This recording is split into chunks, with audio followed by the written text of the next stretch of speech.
Our most disappointing films of the year so far. Once again, we're defining this by the biggest gap between how good you thought it was going to be compared to where it actually ended up being. This is not our worst films of the year list, but rather our most disappointing. Schnepp, let's start with you on this one. What would you see as your most disappointing film of the year? I have two of them. Chappie would be one of them. I was really looking forward to Chappie, and I was hoping, I liked Elysium. I love District 9. So Elysium was like a little bit lowering the bar for me for Blomkamp, or is I believe how you say his name. Sinead's not here to, Sinead's not here to correct us. Please correct us. Yeah, but Chappie was just bad. It's just a very bad film, and it was hard to sit through. And I have faith with Neil Blomkamp. I think his Alien 5 is going to be a lot of fun. He's going into territory that he's a big fan of, so I still am holding out hope. I'm not going to give up on yet. Another big disappointment for me was unfortunately Fantastic Four. Like, I was really looking forward to this different version of Fantastic Four. Being a fan of Fantastic Four, I was really interested in, hey, here's another version of the Fantastic Four, only it's going to be more like a horror sci-fi film. And that's what I got for the first hour. But then due to a series of everything that we've all read about this, the nightmare of what happened, the rest of that film just fell apart and became... When you have something that's going towards somewhere else and it just falls apart, it can be even more disappointing than just a bad movie. So, yeah, actually, I'm gonna list three, and I'll just start off with the two that you already mentioned. Actually, Chappie was one of the ones I had such high hopes for that because, coming off of Elysium, which I was disappointed by, I was really looking for Blomkamp to really come back with force. The fact that he got Hugh Jackman in there, Sigourney Weaver was going to be in there. I always was wondering, what the hell are you cast Diane Wood in this? What are you thinking? Turns out that's exactly the way it turned out. Yeah. I couldn't have been more disappointed. And obviously Fantastic Four. I mean, we've talked about it ad nauseum. I got my hopes really high. For that film until the week before it was supposed to come out, and we started hearing the Fox was, and then we saw it. And I still don't think it's the worst film of the year. I still don't think it's one of the worst films of the year, but it's a bad movie. And so I was expecting this, and I got this big gap in there. And oddly enough, the other one for me that would be a big disappointment is one of the films that was on Christian's best surprising one for me, which was Southpaw.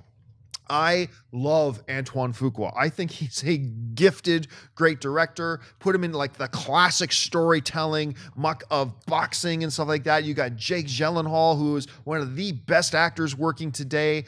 And you got Forrest Whitaker, Academy Award winner in there. And to me, the whole movie was flat. I never bought into the film at all. I found myself checking my watch and like, how much longer is this? I didn't think it was a horrible movie, but my expectations were so damn high that for me, it ended up being one of my most disappointing. So Chappie, Fantastic Four, Southpaw for me. What about you, Christian? I don't like you.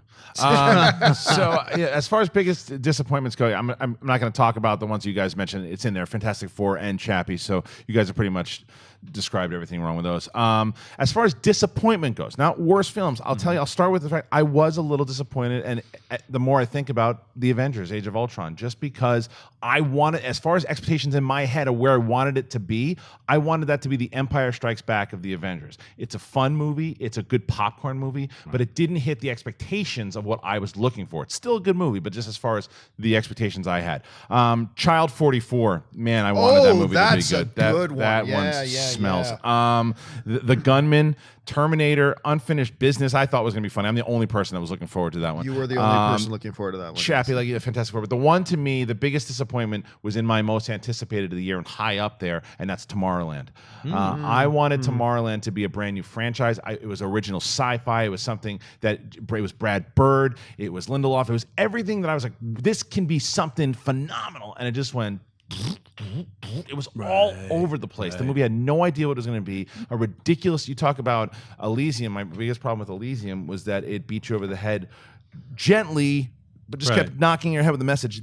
Tomorrowland takes a big sledgehammer and just keeps beating you over the face with these messages. Anvil, over and over and over again. So that movie to me, I think Tomorrowland is my biggest disappointment. I have to agree with you on the Tomorrowland. I mean, it's not my biggest disappointment, but I mean, I ended up enjoying the film, but I wasn't going into Tomorrowland to modestly enjoy it. I was expecting tens across the board. Right, that's where I'm coming from. Because again, when we did our list last year, and that was up there for me. And I think for a lot of people. Oh man, it was so high because this was the one that Brad Bird walked away from Star Wars to do. So I was like, okay, I'm on board, man. I love Mission Impossible 4. Let's see what you got. And I was like, really? You know, it's crazy. Like I saw it just like 2 weeks ago on a plane, Tomorrowland, and it was just after it got the critical beating and like the beat down, and you know, I didn't mind it. It definitely me is too. very It's not a uneven. Not a bad movie. Yeah, it doesn't know what it wants to Right. be, and there's really amazing, cool scenes and scenarios in there. And there's also like duddy, kind of like, oh, maybe I'll turn it off. That's how I felt like I was on. You know, so it definitely has those highs and lows. So. What about you, Ashley? What would you say would be a movie that I disappointed also have to agree you? with you guys on Tomorrowland. I think that my hopes were just super high for it, and it wasn't what I was expecting. Also, kind of a random one, but it came out towards the beginning of the year, The Loft. PU. Yeah, I just love the trailer. I love thrillers. I love twists. What the hell was that twist? I was so excited Did for you The guys Loft. see it? Like Yeah, it was the horrible. girl, you know, you see the trailer. She's like handcuffed to the bed. She turns over, like, oh my gosh, who killed this girl? Ugh, what was that? It's on a twist? different list for me. Yeah. I mean, I just. That's a good one. But Really guys, disappointed with sorry, that. this breaking news just came across the wire on The Hollywood Reporter. Director Ryan Johnson, who's supposed to direct Star Wars Episode 8, has left Star Wars Whoa, Episode 8. Trump. I'm kidding. I just wanted to give you a heart attack. my I just wanted to see your reaction.